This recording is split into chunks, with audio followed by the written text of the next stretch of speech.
need toothbrushes, won't we? My name is Matthew Kroll. And lunatics like you have it easy while citizens like me go through hell. My name is Shahir Dowd. And this is the only podcast about movies, specifically the film Cure. From 1997. We've been waiting so long at these pictures of Cure, or looking so long. Oh, what? Are you like Friday I'm in love right now? What's happening? Yeah, there we go. All right. This is a wild card episode. That's what I'm going to call these right now. Wild card. Wow. Why is this a wild card? Well, there was actually not a lot at the movies that was coming up that we were like really excited about. And I was like, and then this is going to be prompted by a couple of emails that we're going to read out just as we catch up as well. I was like, we haven't done foreign films or we haven't done older movies in a little while. And I was like, I want to do a thing where it's not always about like picking a movie that we've already seen before, for example, for an older episode or a catch I got up. you. It was like something that I just had not seen before.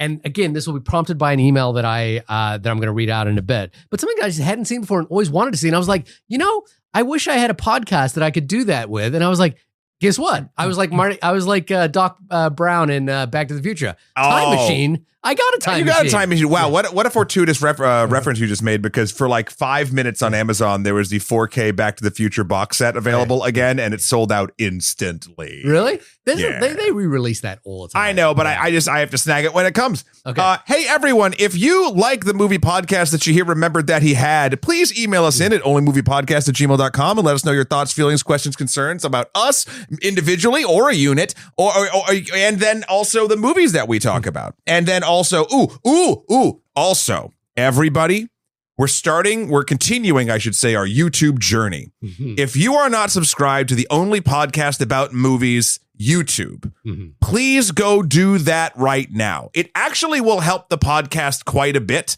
just getting that subscriber number up there, even if you don't even plan on listening to the podcast on YouTube. I will say this, though, and Shahir and I have been toying with this. Right now, there's no real good way to do it. But if there ever were, in a hyper-fictional, apocryphal universe, where a version of this show where you'd eventually see our faces, we would need the numbers on YouTube to justify that decision. Okay. So if you ever want to see us in sort of motion picture movie form, that's another way you can vote with your subscribe buttons, I guess, and your notification bells and things like that. You know what I did while you were saying that? What? I actually have a couple of different YouTube channels. Are you burners? I went in and subscribed. There you go. Good. I have subscribed with the 3 channels that I control. There you go. Anywho, please do that. It would mean a lot to us. And in the meantime, you can also or email us in again at onlymoviepodcast@gmail.com, like these wonderful folks did, which prompted Shahir's journey to The Cure, not The Cure. The film Cure. Sure, yeah. Do you want to read out the first one? Have you got the... I don't have it open. Okay, all right. I guess I'm reading out all the emails today. Again, we're catching up on emails. Just before we go into that, we have been traveling. This is actually the first time you and I have been in a room together for a few weeks now, which is like a kind of strange. We do this every week. So we're back in the groove. So apologies for any bumpy turbulence that we might encounter. But Catherine writes, "Hey man, Shahir, saw yesterday The Life of Chuck. Are you planning to see it? And is there going to be an episode about it?" You know what, Catherine? If we'd read this earlier, we might have been. I wish you a great summer. So she wrote this before summer. All the best from Catherine from Hamburg. I love Mike Flanagan. One of the things I'm really proud about in terms of my ability to spot filmmakers is we did a film years ago called Ouija 2, Origin of Evil. And directed by Mike Flanagan, who was not a name at that point. And at that point, I want you to go back and listen to that episode if you can find it. Which is maybe on YouTube by now. I don't know. What episode number was it? Do you know? That's how you figure it out. It's probably that's how you know. It's in the hundreds or something like that. But it's not up on YouTube yet. I have no idea. But my point was that episode, I was like, hey, this guy, Mike, whoever directed this movie, is going to be someone we're going to be paying attention to for the next few years. And I was right. So I'm very proud of myself for doing that. I pulled up the email doc because I felt bad. Okay. Also, Catherine, thank you so much. That was very lovely. Hopefully we can get to that at some time. This next one is from Jacob. Jacob writes, I had similar feelings about Weapons, an expertly crafted and surprising ride that didn't seem to resonate the deepest of readings on the first watch. The reason I was okay with that was because it did something you all didn't specifically mention. Pause, Jacob, how dare you? continue. It took its core horror image, the image that makes people who aren't fans of horror go, oh, I'm definitely not going to see that, and turned that image from something horrific into something that the whole theater laughs at. And I can't help but think that Krieger's primary goal is that beautiful switch from expertly crafted, seemingly elevated horror into an extremely large release of pent-up tension. And maybe there are other directors that play the horror straight and restrain that release as long as he does, but for me, that tendency is unique. I have never laughed harder or more earnestly than a particularly measured scene in Barbarian.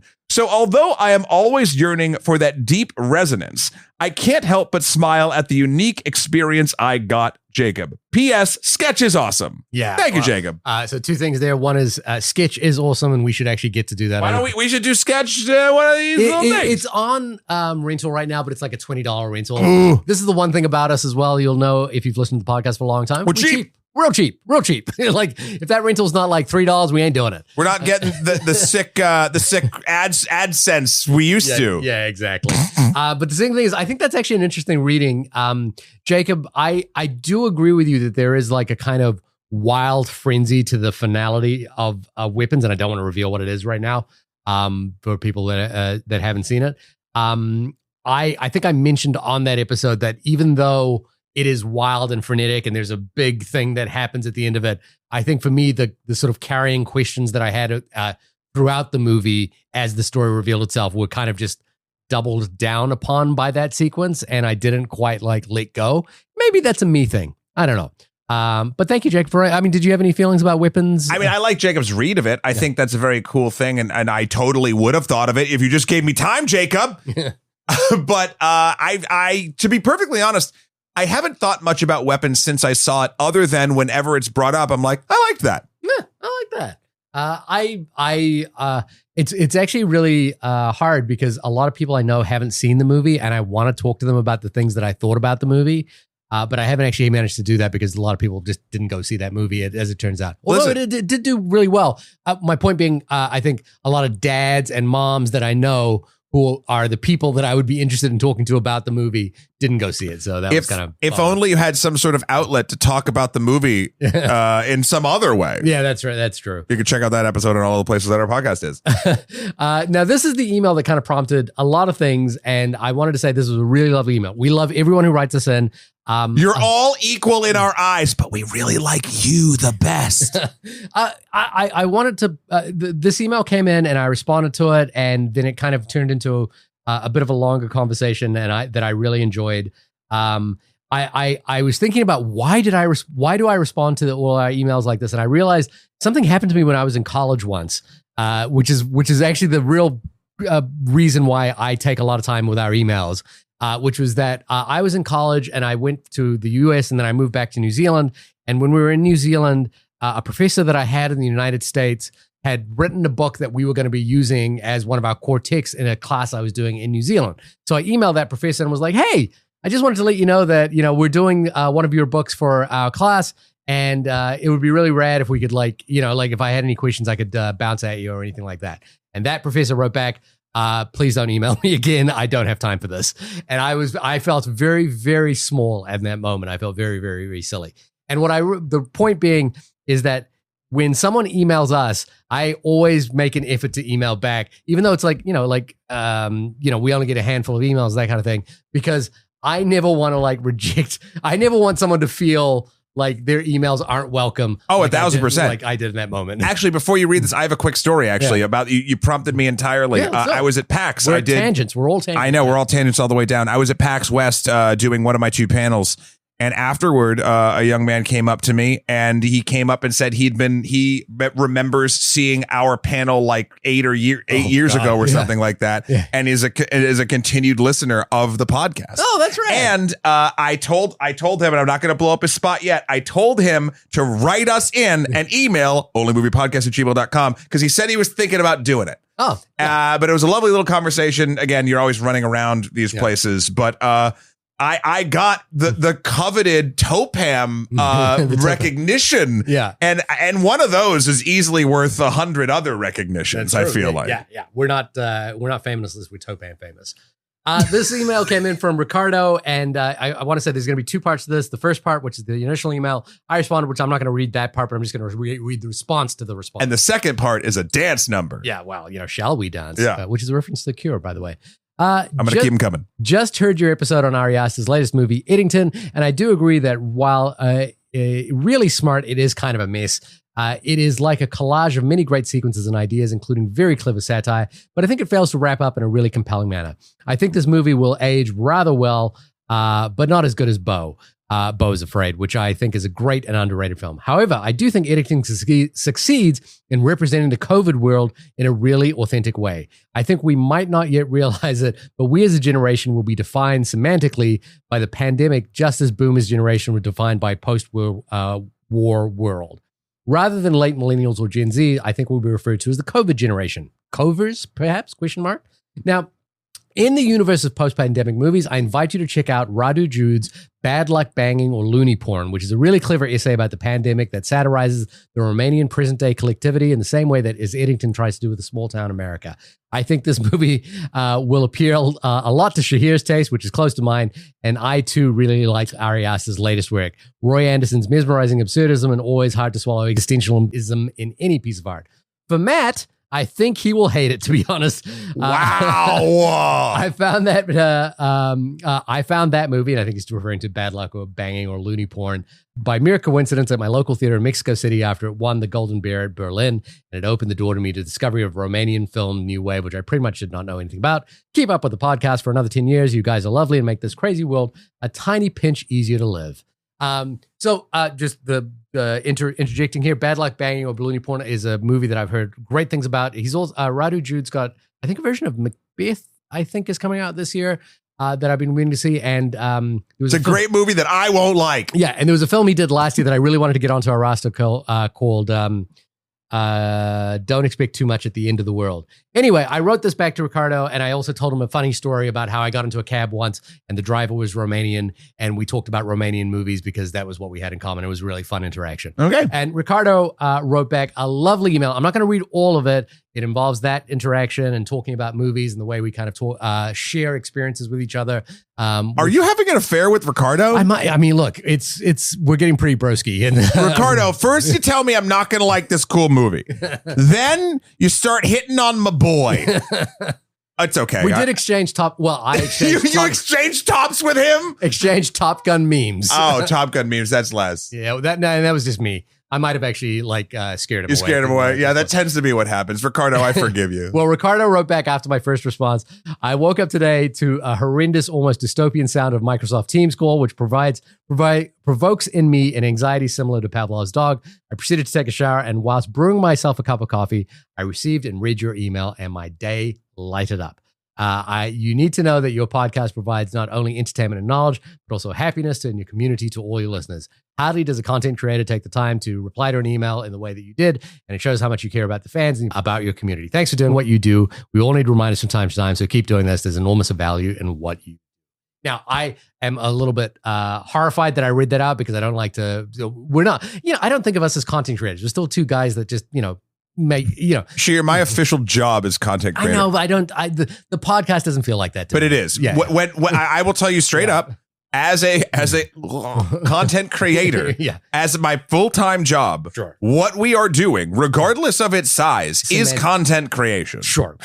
But Ricardo, that email made my day. I sent it to everybody. I sent it to my wife. I sent it to some friends. I showed it to people as I was like, as I saw them, I was like, hey, you got to check out this email. You read it on the podcast. I read it on the podcast. So thank you so much for sending that. It really made my day that it meant something to you. And we emailed back and forth a few times after that, just talking about the sort of community that you build up around movies and that sort of thing. Well, it's interesting because I feel most of the community that I have built comes directly from a love of cinema. Right. I think weirdly, the fact that we both went to film school is the reason why we eventually worked in television, which is why we met. Not only the show started, but also the way that our entire careers have gone from this. And the communities that we build are the things that help lift us up and through and into weird new opportunities, right? The films are why we are here. Yeah. And it's cool. It is cool. And it's also very unique that, and like I want to say this because I've met people that went to film school with me who gave it up, like as a passion, Sure. like they didn't pursue it further. So I'm always very try to acknowledge the sort of privilege that has come with being able to follow this career the way we've been able to do. Do you realize, and do a podcast? Do you realize how much money we could make doing anything else? I know. And do you realize how much money we've spent doing this podcast? And how fortuitous it is that you are a voiceover person that has like a recording studio in your house. Sure. Yeah, Look, it all works out. But anyway, Ricardo, the reason we're doing Kiyoshi Kurosawa's film Cure is your email actually got me thinking about, like, we try to stick to a schedule in terms of new movies that are coming out. And you mentioned Radu Jude's film, Bad Luck Banging a Looney Porn, which is a movie I actually have seen half of because I fell asleep halfway through. Not because of the movie, but because I was tired. And I was like, we have this podcast, we have this opportunity. Let's do movies that we want to talk about, like that we haven't seen. Like in a sort of later part of this email, Ricardo mentioned Aki Kaurismäki, which is a Finnish filmmaker, I want to say. Danish-Finnish. That's all you. I have no idea. I'm going to get it wrong. Who was a major filmmaker in New Zealand. There was even a film festival named after one of his movies in New Zealand. And I hadn't seen any of his movies. And I was like, I used to go to the video store and just pick up 5 movies from a filmmaker and watch them over the course of the week when I was younger. And I haven't done that in a long time. Or, like spent an effort to like discover new filmmakers. A lot of the times we're encouraging you to go out, listeners to go out and discover filmmakers that we really love. But also at the same time, I was just like, I think I want to take the opportunity to like just watch something that I haven't watched and wanted to for a while. So which is why I wanted to pick up Kiyoshi Kurosawa's film Cure, not least of which is that famously the Criterion Closet is a huge, if you watch the Criterion Closet. I've seen it. Yeah. I've yet to be invited. Yeah, perhaps we shouldn't have been so mocking in our tone of my Criterion Corner in our early days. First and foremost, what better way to prove me wrong than to show me your wonderful closet? Second, I think even if that doesn't work, it doesn't dissuade them from inviting you. Are we trying to nig them into inviting us? Is that I'm not trying to do anything. I'm just saying an invitation to at least one of us who didn't make fun of a Criterion Corner might be in order. At any rate, Ari Aster was on the Criterion Closet and was making his selections of movies, and he picked out Cure and said, very straightforward to the camera, there is an argument to be made that this is the greatest movie ever made, and I will make that today. And I was like, you know what? I'm gonna let's check it out. Let's see what Ari Aster's talking about. Let's see what this movie is talking about. I recall this movie coming out in 1997. I didn't see it at the time. I have not seen a single Kiyoshi Kurosawa film up until this point. So I feel like I'm about to start a journey of discovery, and I want to follow that up with more on Aki Kaurismäki as well, and many other filmmakers that I have not followed in a long time. As much as I like to pride myself about knowing about movies, there is an ocean of movies that I know nothing about, and I would love to spend more time learning and discovering. So it's funny, this harkened back, and I sort of started going through a little bit of my own history, because around the time this movie came out was right around when I started watching more foreign films. I never saw this before last night. Yeah.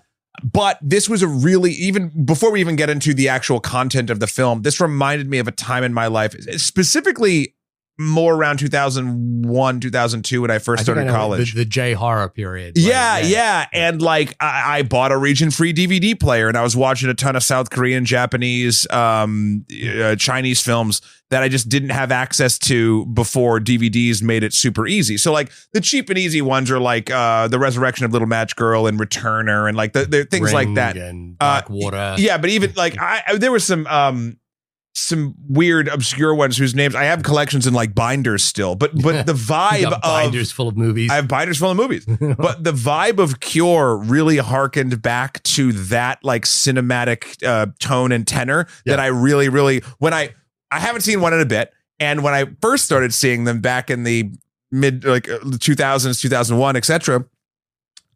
It was a tone shift for me from movies that from all the movies that I'd just kind of grown up on. Yeah. So this was kind of a delight, made me feel a little bit like a cinema kid again. Yeah. And I think that was really, really, really fun. I think that's the aim here was, or at least the reason why I pulled it out as a wild card was I hadn't seen it. I didn't know anything about it in terms of other than I recall it coming out in 1997. I recall, I would see Kiyoshi Kurosawa's name every now and again, but I hadn't watched any of his movies. The movie that I know kind of made waves was Tokyo Sonata. Mm-hmm. Again, and a lot of this also stems from the New Zealand Film Festival, which was such a big deal in Wellington, where I'm from.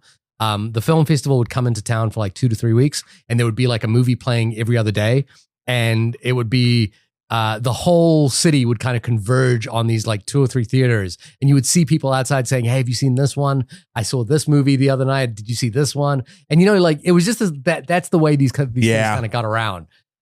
So I'm excited. I was excited just to like dive into something that I hadn't seen before. Could you tell us what Kiyoshi Kurosawa's film Cure from 1997 is all about? I sure can. The Internet Movie Database says, quote, "A frustrated detective deals with the case of several gruesome murders committed by people who have no recollection of what they've done." Ooh, remember if you've been listening for a while, one of my most terrifying ideas in horror is the idea of a complete lack of self-control, like not being able to understand what it is you're doing. And The Omen was kind of the big one for me in terms of that feeling. So the idea of committing a crime without knowing. I think there was what was the show after the X-Files that creator of the X-Files did? I don't know. Yeah, there was an episode which kind of harkened back to this as well. I'm gonna look that up as we're going. So let's back up a little bit. Kiyoshi Kurosawa, how familiar as a director with him are you? Absolutely. Because I haven't seen any of his other things. Yeah, I know who he is, and this is, but I had not watched any of his works up until this moment. Yeah, I was trying to go back through. I mean, his IMDb list is a lot. He has done a lot of films. And by the time he had done this movie, he had been working in kind of 2 areas. One was called Pink Cinema, which in Japanese filmmaking is kind of like softcore porn. And he had been working in V Cinema as well, which was like sort of direct-to-video Yakuza films. Sure. And he'd been making a bunch of these. Like, I think what he said was that he would make up to 5 movies a year, just really working. And there was the company that he was doing this for was going out of business, and they wanted to make 2 sequels to one of their most popular, direct-to-DVD Yakuza films. And so he found this other company, Daimer, I think, Daiei. Yep. And took them the sequel ideas, and then also at the same time happened to pitch them Cure. He had written a bunch of synopsis, and he was like, "Oh, I've got this idea for like a thriller about murders that are being committed by ordinary people." And they sort of looked at him and kind of looked at the overall things, and they were a little bit more prestigious than the V Cinema companies that he'd been working for. And they were like, "We should do that movie first." And so this is still made with the same crews that would work with him through the Yakuza movies, but it was obviously tonally meant to be a little bit more of a not prestige film, but like we're going for film festivals and supposed you can tell from the set design. Not that in a weird way, like the apartments. Anytime you're in an interior that's not a decrepit place that seems very well sought after and designed, it's very bare bones. It's very ordinary. It's very bare bones. Yeah. Like in the detective's house. Yeah. There's just like a back wall that has a giant curtain, and you're like, "There's no window." Yeah. I think also the unusual thing is the shooting style here is very leans very heavily on long extended takes. Partly probably because of the actual limitations that they had. Like they were shooting in large outdoor. For example, there's this entire scene that takes place on a beach, and like the lighting was changing at all times. So they were like, so Kurosawa was like, "Let's do this as a big oneer, and the light will change, and that will just be part of the scene." And then the other thing is that it leads into the terror of the actual murders themselves, which tend to be committed in broad daylight. A lot of the horror of this movie happens in normal light in normal places without sort of any of the mechanics that we had seen in movies that, for example, the US serial killer films at this point were Seven, The Silence of the Lambs, Copycat. Those films really had picked a genre trapping which leaned mostly into horror.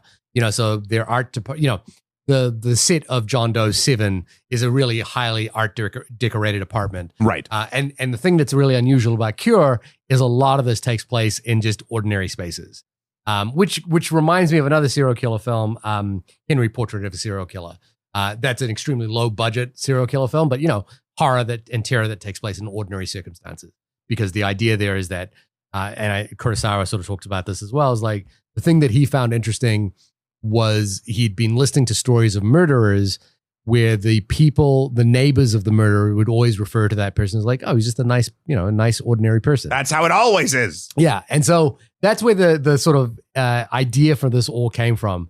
Matt, I prompted this movie on you. What did you think about Cure as you watched it? Overall, it definitely slaps. Like there's a lot to unpack from it, and while you're watching it, this falls into the category of films where it's like it's the unwrapping of a present kind of film where you got one version of what's going on in the beginning, and that's pretty cool, and then you take the bow off and you open the box, you're like, oh neat, but it's another box, and you just keep sort of going in and diving in. You don't have a full sort of digestive complete thought about it until the very end. Many movies, like especially like I feel like sort of like more formulaic, like action comedies or something, like you kind of get like it's not going to really throw you midpoint. For case in point, on the plane home from PAX, I watched Ballerina for the first time. Yeah, the John Wick. It is a perfect plane movie. Okay. But and obviously the stunts are the important things there. But even though it does one or two stunt type things that really will make you go like, whoa, you kind of knew what you were getting from the start to the finish. And it was just, and there's nothing wrong with that. It's just, it's not what this movie does. There's something very unsettling about both the way the film is cut together. Like there are sequences where you're like, wait, what did I just see?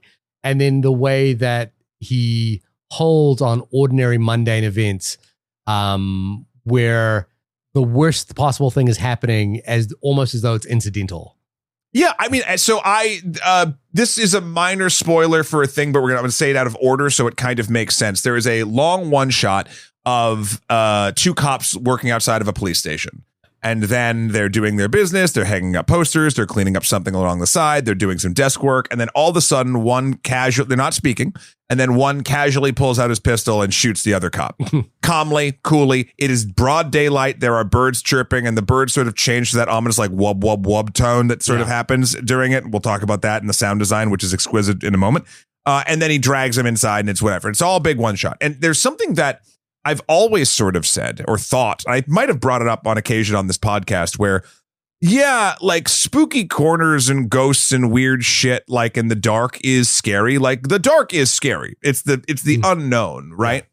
But I think there's almost nothing more terrifying than something horrific happening while like essentially normality is playing out in front of you. Like I often have sort of like intrusive thoughts of like, God, I'll be watching a movie or doing something or playing with something. And then what if something truly awful happened? Would that like how would I even process something that like a horrific event that's happening on a bright sunny day that I'm listening to my favorite song during? Yeah. Like there's something really, really, really off about that. And this movie edges right into that territory quite easily. Even playfully, the very first murder that we see sort of has this like really delightful kind of like upbeat music score playing underneath it as a sequence of events kind of play out, and a murder happens that in many ways is kind of like the antithesis of the Psycho of Alfred Hitchcock's Psycho, like where a murder happens that like the suspense and the dread builds up. There's almost no suspense and dread in the build in the way this murder is executed. It is mundane and ordinary and like happens. As one of the characters says, it just seemed like the natural thing to do. And there is something quite terrifying about that idea that like the natural thing to do is to like bash someone's skull in with a pipe. With a pipe that you pulled off of a drainage system underneath a bridge. Yeah. But then I love the sort of like almost thinking about the Lady Macbeth of it all, the washing of the body afterwards and the blood being like dripped all over the bathroom. This is not a person who is like thinking about how do I tidy up and get away with this murder. This is a person who's unaware of what it is they've done. and or not unaware of what they've done, but are totally fine with what they've done. That's kind of the vibe in like people. That's the cool thing about this is all the people in the movie that are murdering people remember it. Yeah, they don't deny it. They don't do anything, but they like it seemed like the natural thing to do and a totally calm experience to have, murdering a person. and what's that taps into my primal fear that I've talked about on the podcast a lot. This idea of like losing control of one's faculties or one's ability to define morality or whatever it is. And I think that's an interesting idea that's really tapped into in this movie with the appearance of Miyama, which is the name of a camera brand, by the way. Coincidence. But the appearance of this character who he says, I have taken out the inside of myself, and so there's nothing left inside, and I can see the inside of you. And that's a weird sort of like profoundly poetic way to say, I don't have any morality left with inside of me, and I can see what yours are, and I can take it out. And throughout the course of the film, what we realize is that his particular unique ability that makes him kind of a murder whisperer, I guess, or he's a hypnotist or a child of or prodigy of Mesmer, Antoine Mesmer. Have you ever read about Antoine Mesmer? Yeah, I'd like to do a series on him. Yeah. We I pitched. I think it was a screenwriting class, or we pitched it as a group. I think sort of a story similar to this, where it was like a Mesmer-like figure who like he didn't pitch murders though. I think he pitched suicide. He was more like a Kevorkian kind of character. But Mesmer is a really fascinating one. He's like a quack from back in the day, and like with lots of ridiculous ideas about the human anatomy. But he got that vernacular on lock. We still say mesmerize. We completely say mesmerizing, and it is part of the language that we have today. But this film takes that entirely seriously and is like, what if this was actually possible? And it's there's a sort of comical part to this, which is that how quickly like Oeda, the police officer, is like hypnotized. Like all you have to do is hold a lighter in front of their head. And well, so it's not that. That's what I actually really, really liked about this movie is obviously it's sort of supernaturalifying hypnosis, but it does two very interesting things. What's his name? Miyama's speech patterns are always repeating himself multiple times, a thing that's very common in hypnosis. Always very monotone, always asking simple questions, never letting the thought process move forward, always doubling back. Yeah. And then there's always an object to focus on, a lighter, dripping water, a flashing light, etc. But the other thing that I really like is the what was the other cop's name? It was Dr. Makoto Sakuma. Yeah. When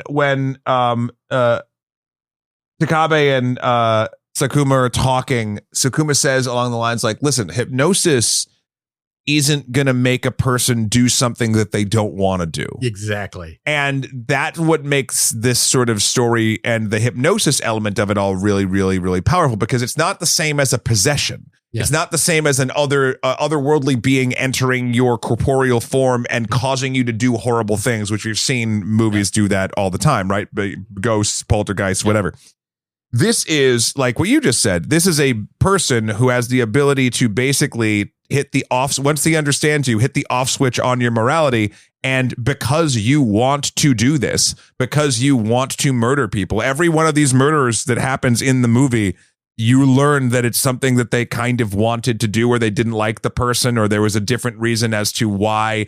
And it goes from various different specific things. Like the cops just didn't like each other. Yeah. The man who kills the prostitute in the beginning, that definitely is the least explored, but that probably has a lot to do, especially because they find him like naked in that little hole. Yeah. It has to do with a lot of sort of self-loathing with himself, and that's what it is. There's one when the doctor murders someone in the men's bathroom. Yeah. It's because he plays against the treatment that she has endured with men in the medical profession and throughout her entire professional life. Yeah. So it's taking away that sort of moral safety net that keeps us from literally murdering each other. But it's doing it. It's following, and I use these with hard air quotes if you can see this on this audio format, the rules of hypnosis. You can be actually this. I want to back up a little bit from the movie.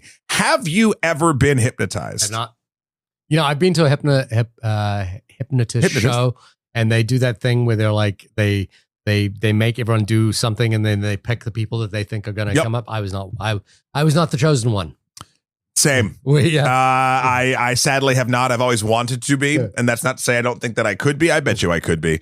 I just think in a hypnotist show setting, I don't think I'm susceptible. If someone was talking calmly and repeating the same thing 3 times and making me watch a spinny lighter a bunch, I bet you I'd conk out and do whatever. But like, yeah, that's kind of the interesting thing here. And I wanted to see if either of us had been hypnotized before, because the other element of this film, which, again, this is something that's really cool about movies. Like, okay, both of us have never been hypnotized, and we've, at least to our knowledge, never murdered someone while we were hypnotized. I mean, I'll double check. Yeah, just check your records. Yeah. But the way that this movie is constructed, the way the story unfolds between the first, second, and third acts, and how it treats sort of reality throughout it.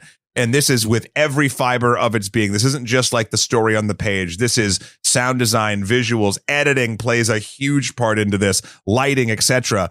All gives you the feeling of what you assume would feel like you being hypnotized. There's a moment towards the sort of back third of the movie, maybe the start of the third act, where Takabe is sitting in a car and he realizes he doesn't know how he got to the car, or he doesn't know how he got where he was, and he's flashing to a couple of different images of things that he's seen throughout his day, and he's starting to like lose grip on where he was before this. And it kind of reminds me of like in Inception when they're describing dream logic. Like we don't know how we got to this place, and we don't know how we're going to leave it. We're just suddenly here.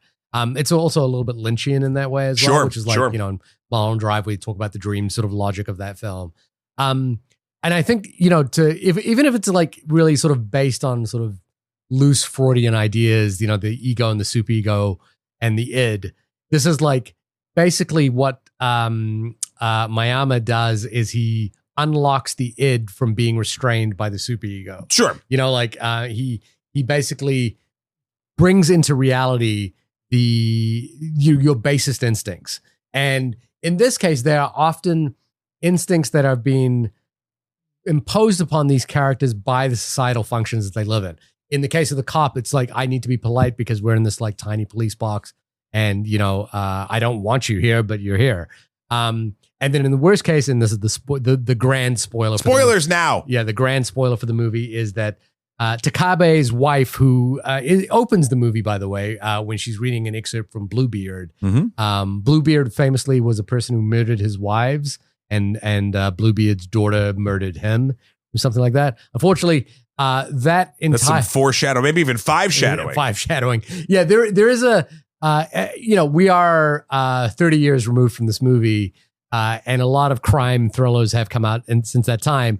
But the trope that has not escaped any of us is the wife victim. Like it's in John Doe 7, it's in every Christopher Nolan movie. The wife that is going to be victimized by the husband's obsession or something like that. And that is nicely set up in this movie, much to everyone's like wherewithal of like where it's going to go. We're watching this going, oh boy, her days are numbered surely throughout this thing. Quoting Bluebeard in a mental institution. Yeah, right at the start of the movie. Things are not looking up for you right now. You are either murdering or getting murdered. There's no way you are not doing one of those two things. And it is funny. So I don't think I actually even said what I thought about the movie, which is that. Hey, what'd you think about the movie? I liked it. I want to say I did not really resonate with the film on first viewing.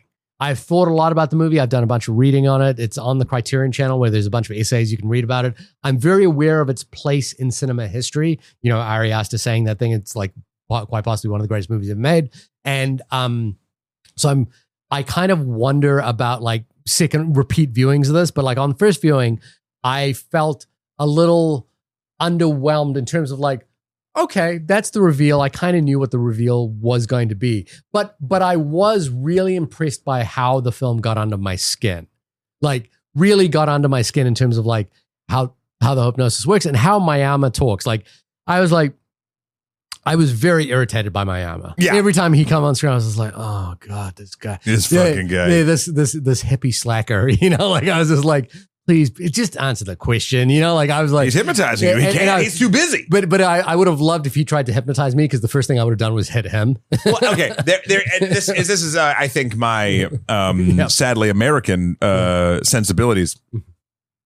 Everyone is so polite to him, even after they know he's doing something And like he's dangerous. You know, he's dangerous to talk to. And like, yet they let him like have a lighter and hang out in his cell and do whatever. Like he's basically Hannibal Lecter at a certain point, not eating people, but just like that level of like, don't get near him. Yeah. And everyone's just hanging out with him. I mean, and I'm like, and like, he's not getting punched in the face enough. Like the solution here is to punch him in the face like a lot. And no one does that. Takabe kind of seems to see through him as they begin the interrogation. But Mayama has this thing, and he says it to the doctor, is like, I can see the inside of you. And that's what I'm really, what I'm really good at is understanding what's at stake. What is the pressure point that you have here? And I will draw it out of you.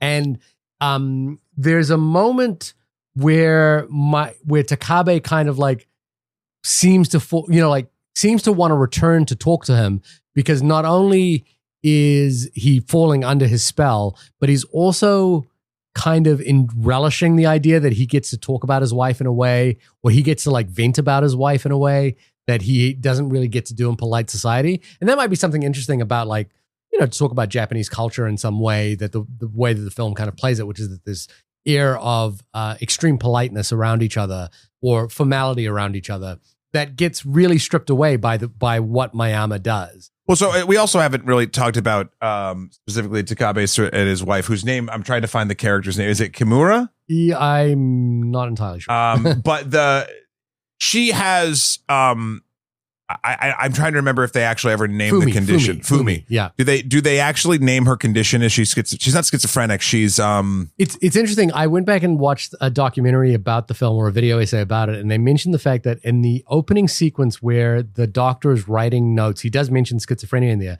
but he's writing in German. And they were like, we think this is a reference to Mesmer. Like the fact that Mesmer was Vienna and German. Sure. But it's like a weird little detail. And I think upon repeat viewings, this movie is filled with incredible amount of little details. Gonna reward. This is a movie that if someone's like, oh, I don't know what to watch, I feel like something spooky, and I'll be like, I got something for you, and I'll watch again. It'll be so fun to watch with someone who hasn't seen it yet. But no, the relationship between them is she has a mental illness that causes her to be forgetful and sort of sleepwalk through life a little bit. Yeah. And he is still holding down a job and also, trying to manage it. And I don't think he's doing a great job at it, but he's trying.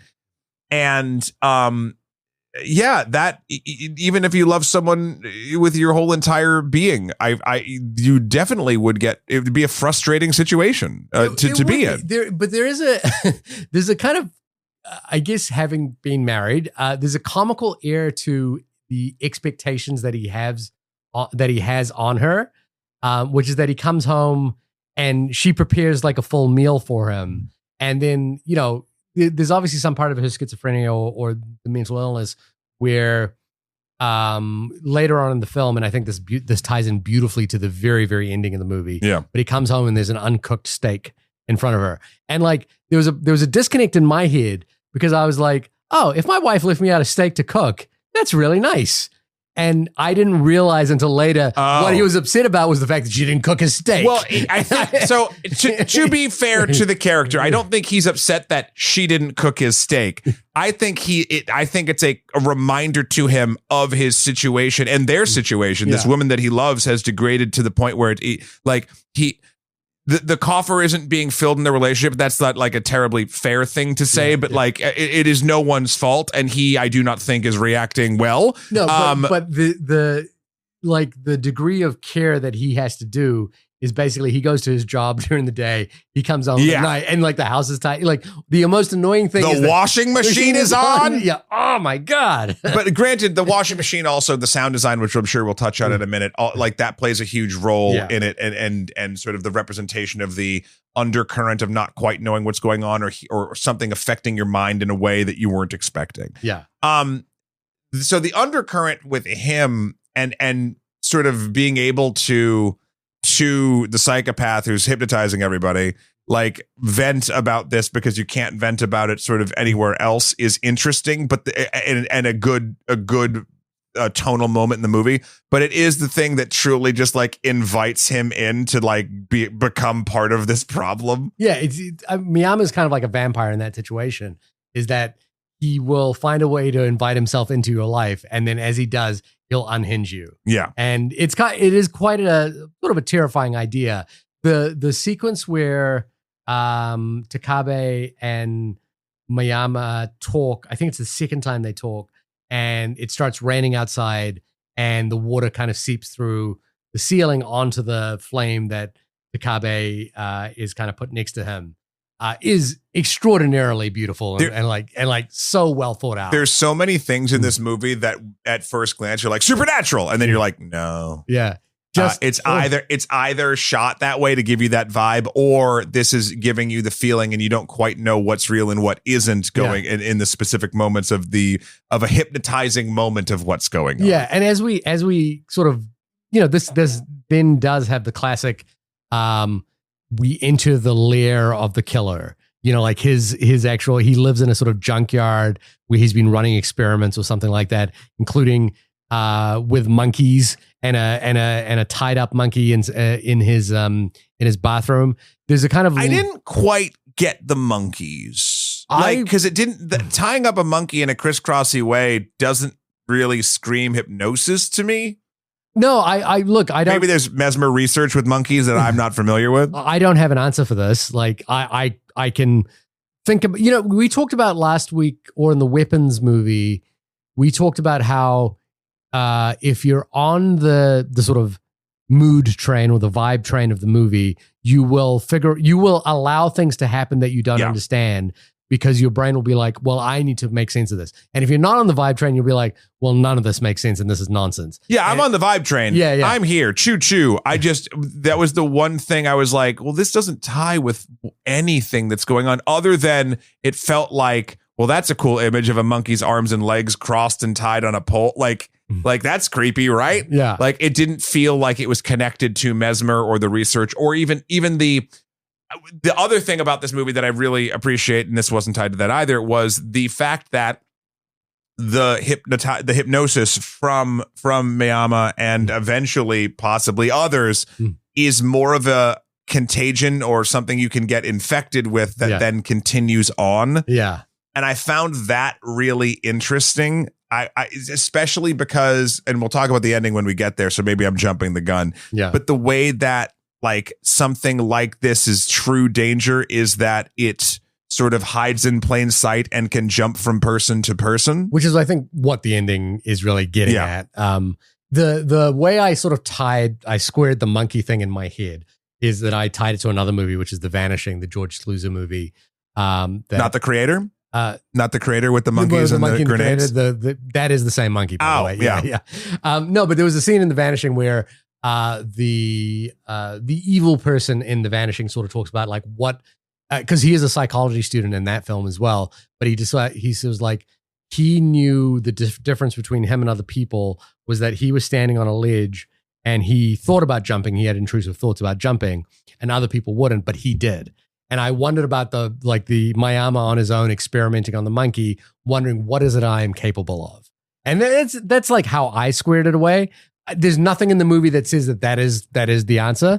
It may have more to do with the actual X, or the sort of crisscross of the. Maybe he hypnotized the one monkey to do it to the other monkey. Or this is like Osgood Perkins' film, The Monkey, which I haven't seen yet. And this is actually, the monkey was the original Mesmer. Or maybe these are two of the monkeys that escaped Lex Luthor's social media outrage machine. Right. The it was the also hashtag superharem. In the Simpsons, Mr. Burns has an army of monkeys typing to try and write the world's greatest novels, and he pulls it up and it's like, it was the best of times, it was the blurst of times, stupid monkeys, and he throws them out the window. Could be any of these. It could be any of these monkeys. The creative monkey I like. That was only the one thing. I want to kind of jump to the visual elements of hypnosis, because you don't start clocking this until about Act 3. At least I didn't. But there are so many rhythmic motions or flashing lights. And the sounds that accompany them as well. It is perfect. It's really well done. I'll tell you the scene that I noticed today is when Miyama and Takabe are basically doing oddly a presentation to all the to the police chief, and I didn't understand exactly what was happening in the sequence in terms of like what is the mechanics of this conversation that's going on. But Miyama starts talking to Takabe in it, and all of the sound, all the ambient noise of the scene drops away entirely. And it is just a conversation between these two people with no sound around it. And that's when I kind of was very aware that Takabe was under his spell at that moment. And yeah, you're right. There's, the washing machine sound all the way through, the flashing lights, the kind of like gentle rhythmic sort of. But what I liked too about it was by the time ocean, the ocean as well. By the time the third act hits and you see like, I think the time I noticed it was when I forget what building that Takabe was leaving, but it was a wide shot and he was walking up a street after coming on frame left out of a building. And he sees the flashing light. Well, he doesn't see it. It's in the distance. There's like a road light or a railroad light or something. There were two red lights above each other. Look at it. Oh, right? does he? Yeah. But like, that's what I was like, oh, and then as it kept doing the flashbacks to other things and very clever editing in specific parts, there were other elements like literally what I just considered a flickering light underneath the bridge where the guy got the original pipe. Yeah. Or the I didn't clock that the rhythm of the dripping was actually consistent in the doctor's office when the woman gets hypnotized. So like, there's just so many ways that this visually rewards you for being like, oh, this is about hypnosis. Oh God, the entire movie's been hypnotizing us air quotes, hypnotizing us the entire time. And you tie that with exquisite sound design, whether or not the sound is being dropped out to let you know that like it's just the two of them sort of in that moment, or he's in their head, or sort of like the intrusive thoughts of all of the external noises, whether it's the ocean, the rain, the washing machine, that comes back and is twisted into scenes of normality when something unnormal happens. I mean, abnormal. When he opens the lighter, you hear like the air of the lighter, almost as though the microphone is right next to the lighter, like, and you feel it within the entire room. Yeah. I mean, the great example of this in recent years is in Jordan Peele's Get Out. Yeah. Like with the clinking of the glass, the sort of rhythmical clinking of it. When Miyama enters a room, one of the interrogation rooms, he starts knocking on the walls. And I, at this point, had kind of clocked onto what his game was and was like thinking about the percussive rhythm that he was kind of creating with the knocking on the walls. Towards the last third of the, where kind of the movie spirals out into its final sequence. Yeah. I did, feel myself losing track of what was happening. And I think that's by design. By design, This movie also has an ambiguous ending. I traditionally don't like ambiguous endings, but it almost feels like this whole movie, like I didn't think it was ambiguous. Oh, interesting. Yeah. This whole movie has like the whole third is ambiguous. Yeah. So like by that point you're like, huh. I guess you're right in the sense of like, at the end of this movie, the Takabe is in the diner and he's the calmest and most sort of upbeat he's been. Eating a steak. And he's eating a steak. Yeah, a fully cooked steak. A fully cooked steak. He's hanging out. And he's served a coffee and his cigarette. He's having a cigarette and he's drinking a coffee. I was like, in terms of like the comment I made earlier about like the sort of perceived domesticity that he wanted out of his wife, like he achieves all of that calmness towards the end of the movie. But I think what's ambiguous for me is not that, oh my God, is the wife dead or not? It's like sort of when it happened and why, because there's different versions that happen. Like for instance, there's a part when he comes home and sees her that she's hung herself. Yeah. Then he freaks out and then all of a sudden it cuts to her being okay and being like, what's wrong? And you're like, oh, did he just like sort of hypno dream that? Yeah. And then I got confused when they were in the bus, because in the bus there was like a dream bus. It's a dream bus. Like there's clouds moving to the left and right of the back of a bus. And you're like, that's not how a bus moves. It's also a green screen. Yeah, it's a green screen. So like, and then I was like, wait, is the big wooden building actually what he thinks the hospital is? Yeah, Like, because the wooden building is a really great example of what we talked about in Inception. Is like, what is this place? Where did he get? How did he get here? he walks through the woods, Yeah. takes a dream bus, and then walks through because he takes the dream bus to drop off his wife at the hospital, and then he takes his dream bus to walk to that big wooden building in the middle of nowhere through the woods. Yeah. And that's what I'm talking about, the ambiguous. Maybe that's some saying the ambiguous ending is not the thing, but like, where this is where the ambiguous comes in. Maybe you can help me answer this. Is where was the wife's body that gets wheeled out at the end? Where was it, or when was it? Where was it? I believe it was in the hospital that he had committed her to. But how would he have murdered her in that hospital? I mean, how does he do anything? I don't know. Like he's a cop with like infinite access to everywhere. But we've seen this is like even in the most dreamlike state. Also, just for the record here, what hospital would wheel out a murder victim like that? Well, so listen, they wheel her out like Hannibal Lecter as opposed to covering her body. That's why I'm like, is it a hospital? Right. Like, because that's not how it would be. So like, again, this is where the movie in its quest for a dreamlike hypnotic state kind of does lose me. I like what it did, and I think it is worth watching multiple times. Maybe it could be answered upon sort of more intense viewing, not just having it wash over you. But I was not annoyed, but not satisfied with the ending. Like thematically, I get it. Yeah, but even though that theme is not knowing what exactly is going on, I still kind of want to know what's going like the and that's it by the end. You know, I think there's this sort of like taking the Lynchian leap of faith here. But even in Lynch's stuff, like you look at it long enough and you kind of get it. And the Lynchian leap of faith, as I would describe it, is not necessarily adhering to like the rules of logic, but the adhering to like both the sort of the lack of rules that come with dreaming, but also the idea that like, does it emotionally feel important to you? Does it spark joy? Yeah. Does it spark joy? Is it the Marie Kondo of it all? But I think, and what I want to say is I completely agree with you actually, that I didn't feel or resonate with the ending. I sort of like, I thought it was interesting more than I felt anything about it. And you know, this is a sort of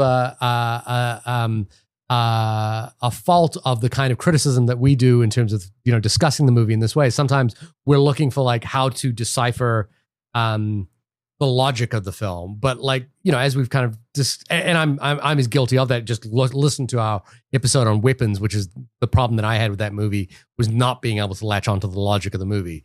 But you know, like part of like the experience of watching this movie might be surrendering yourself to like the emotionally resonant parts of this movie. And in that respect, you know, like all that you need to know is that there is a release that happens for Takabe, which is that he eliminates Mayama first. Then he sits down and in a brutal way, very, very ordinary kind of like, I'm going to murder you. And as Mayama tries his last ditch effort to like play the symphony of X with you. He gets shot 7 times in the head. Yeah. But then he sits down to listen to the recording of the original disciple of Mesmer. Yep. And then we see, I think, the little flashes of what may have happened to his wife.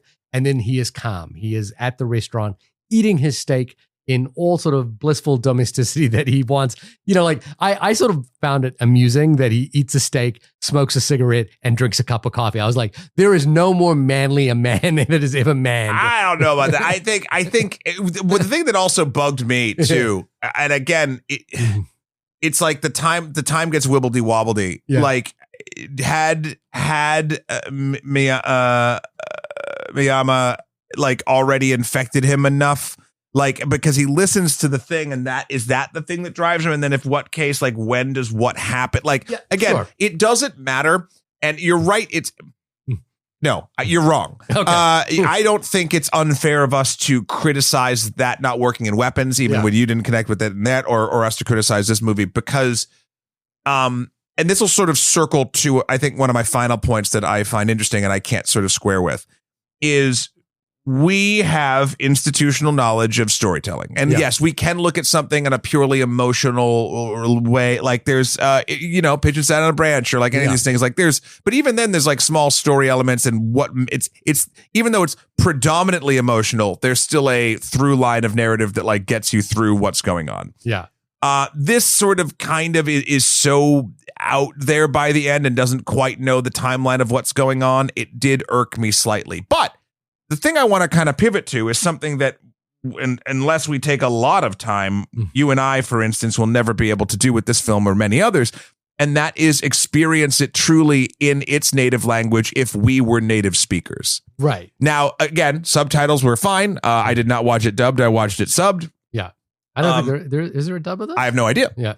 But even so, like even the best translation will lose some stuff in the thing. So I'm wondering, even if like there are cultural elements or even not even mistakes, just choices made in the translation that also don't give us non-native speakers exactly the right amount of context we may need.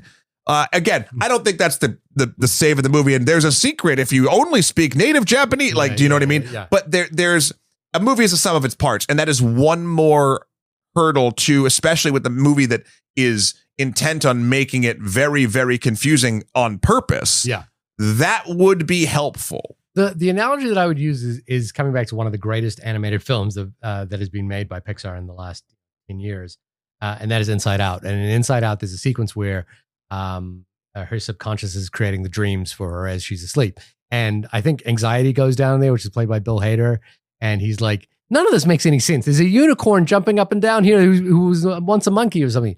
And like, and I think Joy kind of says, you just got to go with it. You know, like you kind of like got to feel that it's real.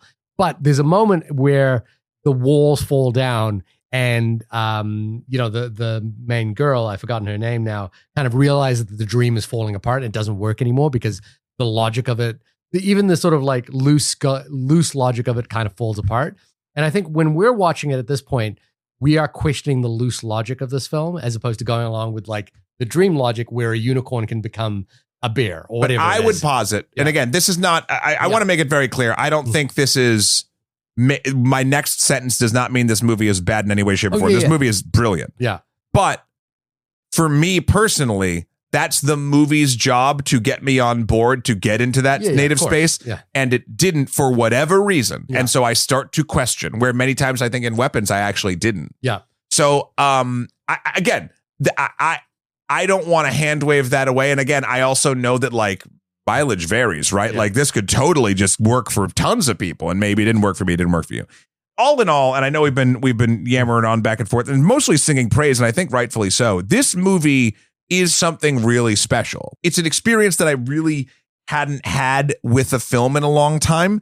And I want more of that to happen and again, I love the slew of regular old stuff. I had a great time watching Ballerina on a plane that also had Rainn Wilson and Jordan Kelper from The Daily Show on it. There you go. Side note, dumb story. Dwight from The Office, right? was literally in first class, but his seat was in the back of the first class section right against the bathroom. Yeah. And I had to pee. So I went up and peed and closed the door. Nothing. This isn't like a gross story, but I was just thinking like, I'm peeing technically a foot away from Dwight. That's really strange. Anyway, and also I told Jordan that I love The Daily Show and he said he appreciated it. So that was nice. But where was I going with this? Oh, like the movies that you watch on a plane. Like I watched Ballerina. You know what's actually a really fun doc if you want like a movie making like low effort. I don't even know what to call it. A baseline look at movie making is the documentary Wick is Pain. Oh yeah. I heard about this. It's pretty fun to watch. I watched that right after Ballerina. Okay. Anyway, my point is, I'm way. Sorry, we took three. We went to the bathroom. Shahir, wake up. Back. Okay. Wake up. Are you with me? I don't know where I was for the last 10 minutes. Cure is great. It bucks a lot of trends of commonalities in movies that I watch lately. And I think it is something special. And again, it harkens back to a time when I watched a lot more of this style and this time period of film that I really, really enjoyed and I'd forgotten a lot about. So I will say you should definitely see it. And thank you, Shahir, for suggesting it to do it on the podcast. Wild card. No, the other thing was that the movie that it also made me think about that we did in the past year was Evil Does Not Exist, the Ryusuke Sure. Hamaguchi film. Remember that? Yeah. And like the kind of like, what has just happened in this movie? And like, how does this story work? And what have we just thought about? Well, the interesting thing there was, not least of which they're both Japanese films, but Ryusuke Hamaguchi was a student of Kiyoshi Kurosawa at the University of Tokyo. He was his professor. There you go. And if you go to the Criterion channel right now, there's an interview between the two of them. And Ryusuke Hamaguchi, who's an Oscar nominee, well-revered filmmaker, has nothing but an infectious, boyish kind of like conversation where he's talking to his old mentor, the person who inspired him in films. And he's talking specifically about Cure and how much it meant to him and how it kind of got under his skin. And Ryusuke, sorry, I apologize for that, says the same thing that we just said, which was like, he watched it in his 20s and he didn't really think much of it. And then he watched it again and he was like, oh, wait a minute, I didn't realize this was so complicated. Yep. And then he watched it, and then he became a student at the University of Tokyo where Kiyoshi Kurosawa was a teacher, and was like, oh my God, this might be one of the greatest movies ever made. And I think it is one of those movies where, I particularly watched it through the lens of the serial killer film, which is something that we talked about this on our Long Legs episode, an area of interest for me. And so understanding the sort of the traits of the detective genre, the sort of the commonalities of the wife who will become part of the game at some point. They all stood out to me, but there was, something about this movie that gets under your skin and you're not exactly sure how it's working because it changes up tonalities and formats and styles so often that you're always kept on edge in terms of like what is going to happen next. Yeah. And I admittedly on first viewing didn't feel, particularly moved by Takube, his final turn. Where basically we realize he's murdered and he's found a kind of release and a bliss. But I really love the image of the waitress walking away, having her moment, and then picking up a knife and realizing that, like you said, there is a kind of like a disease of the mind that is happening here that is spreading. And when she picks up the knife and then it cuts to the credits, I was like, that is really, really clever. Yep. And really, really well executed. So I really like that. And I I know Kiyoshi Kurosawa's got another film, Cloud, which is playing at film festivals right now. And that's something I'd be interested in. But I want to now go through a bunch of other movies that he's made and, start thinking about a new filmmaker. Well, not a new film, a new filmmaker for me. Yeah. To kind of explore. Well, I think that the last thing I'll say is this falls into the category of one of those movies where if you've listened to this whole thing and you haven't watched it, if you're just a diehard that listens to this show, no matter kind of what we do, even if we haven't done and you don't really care about spoilers, or even if you do, what's great about this is the discussion that we've had about this movie, even though we have spoiled it, I don't think spoils the movie. Yeah. Like, I think this is one you could go in completely spoiled and still maybe even have a better time. Yeah. And also you might be a person, the cool thing that's happened as we've been doing this podcast for the last 10 years is we've been telling you about movies that we love and, trying to get you to watch them. And you might be a person who's actually watched this movie several times before and known about it, just as Ricardo was a fan of Aki Kaurismäki, and be like, you guys are idiots. This is what you missed about the movie. Email us in onlymoviepodcast@gmail.com. Tell us what we missed about Cure. Tell us if we don't know if a hospital would wheel someone's corpse out with an X carved into it like Hannibal Lecter that looks like it had been left in a soft ditch for 2 weeks. Let us know all the things. Yeah. Because, Shahir, this has been the only podcast about the film Cure. Yeah. When you are not falling asleep on the job, but not remembering exactly why you decided to not do a thing, but you did it anyway, where can folks find you? You can find me lounging out on my easy day chair at my website, suvanova.com. That's SUVANOVA. Or follow me on Letterboxd at Shahir D, I believe is my name there. I've got nothing of interest to show you, but just hang out with me. Shahir D. I'll talk to you for a little bit. Matt, when you are dreaming of intricate recipes for how to cook a steak, where can people find you? Where can people find you? Where can people find you? No, tell me about you. Right, but you, like, where could people find you? Oh God, it's happening again, isn't it? What have I done?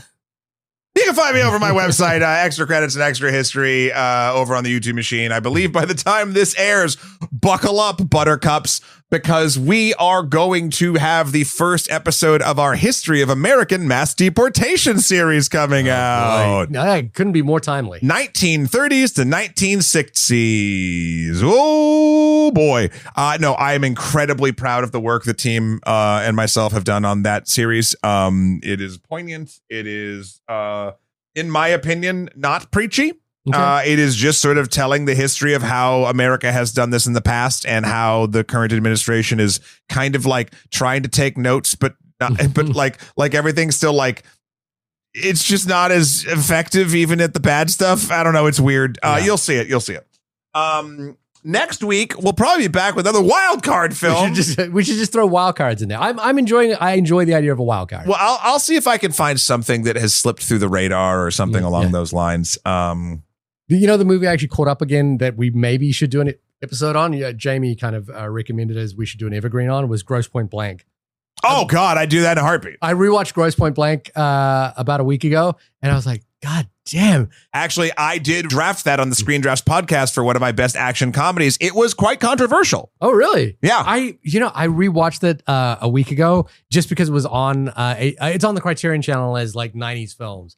And there was a moment I was just like, how old am I? Because all I'm doing is watching this movie going, they don't make them like this anymore. No, welcome back, pointers. Yeah. Wow, yeah. I mean, again, email us in onlymoviepodcast@gmail.com if you'd like us to do Grosse Pointe Blank. We'd do it in a heartbeat, but I feel like it might be just a love fest at that point, which is fine. The other film that I showed my son, which was really fun to show, was a film, an Iranian film from 1988 called Children of Heaven, about a young boy who loses his little sister's shoes and has to come up with all sorts of schemes to try and like swap shoes and find shoes again. This is a poor family that doesn't have the ability to buy new shoes. It was a really interesting film to watch with my son and kind of like realize that it's a beautiful film for one, but realize like the level of understanding that he has about like the scope of how people live in the world is very limited. And it was just a kind of like an amazing opportunity to go, wow, movies can offer us so much. You know, like movies can like basically let us into worlds that we don't have access to, and not just let us view them, but let us feel like we're in as part of them, and let us feel the, you know, like the life that's within them. And that was just really, you know, beautiful kind of experience. I don't know if my son resonated with it. He's still in this moment where everything I choose from sucks. But you know what's funny with him is like he'll begrudgingly towards the second third of the movie when he hasn't like said anything for like the last hour or so, be like, he'll kind of like just very quietly say, "This is actually a good movie." And like he's defeated somehow. Just take the L, the W, dude. Like anyway. All right. Next week we'll talk to you. You'll email us. It'll be a whole symbiotic relationship. Until then, hope you have a lovely week, and don't forget to always ask everybody around you about them. Just look into this lighter that I'm holding up right now. Yeah, look into this audio lighter. Yeah.